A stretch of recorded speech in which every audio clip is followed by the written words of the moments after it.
Matúš, my sme sa rozišli. Yes.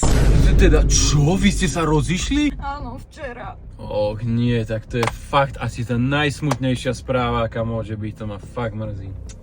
Preplakala som celý večer, fakt. A fakt na 100% ste sa rozišli, hej? Nedáte sa po týždni znovu dokopy. Vôbec, ja už mu nikdy neodpíšem, to nikdy neodpustím. Extrémne ma to mrzí. A čo sa vlastne stalo? Vieš, jak on vôbec nebol pozorný, vôbec si nevšímal signály. Čože, on nevedel čítať tvoje signály?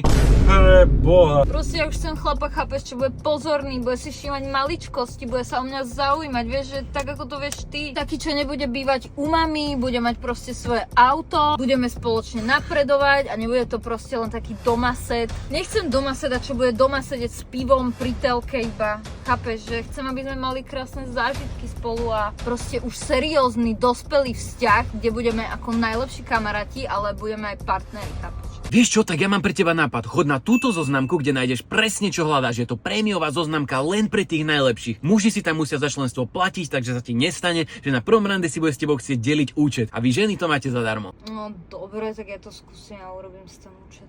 Počkaj, tak ty toto si na mňa pripravil, hej?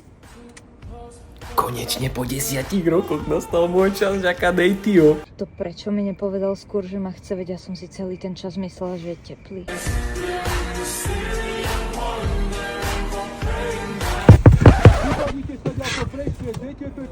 Hej, už ideme preč.